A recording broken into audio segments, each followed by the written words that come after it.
20คำกะหมาที่ใช้ในชีวิตประจำวันพร้อมด้วยประโยค EP ที่ 1 ก่อนจะไปรับชมคลิปวิดีโอนี้จะได้ก็ฝากกดติดตามเพื่อเป็นกำลังใจให้แอดมินเด้อ吃กิน我喜欢吃苹果ข่อยมักกินหมากแอปเปิ้ล喝ดื่ม他喜欢喝茶ลาวผู้ชายมักดื่มน้ำชา睡觉นอน昨晚我睡觉睡得很早คืนวันนี้ข่อยนอนไวหลาย学习เรียน我每天学习汉语ข่อยเรียนภาษาจีนทุกๆมื้อ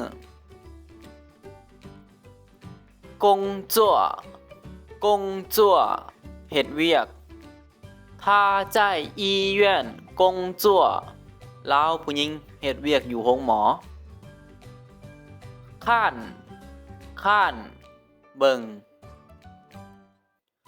我喜欢看电影ข่อยมักเบิ่งหนัง听ฟัง他不认真听课ลาวผู้ชายบ่ตั้งใจฟังบทเรียน说เว้า他可以说流利的法语ลาวผู้หญิงสามารถเว้าภาษาฝรั่งได้อย่างคล่องแคล่วเขียน我写日记记录生活ข่อยเขียนไดอารี่เพื่อบันทึกชีวิตประจำวันผาวแลน他每天早上跑步ลาวผู้ชายแล่นในทุกๆเช้า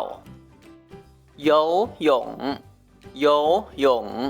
ลอยน้ำ我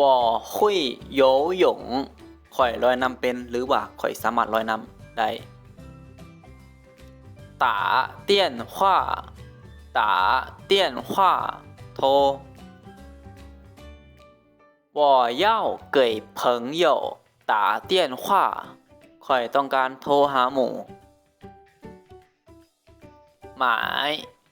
ายซื้อ我想买新手机ข่อยอยากซื้อโทรศัพท์หน่วยใหม่ไม่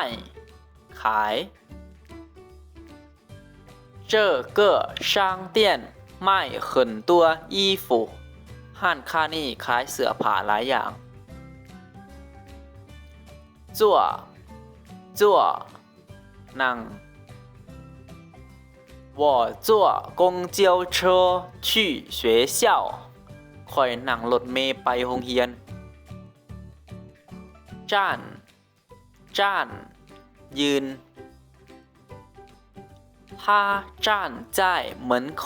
等我ลาวผู้ชายยืนท่าข่อยอยู่ประตู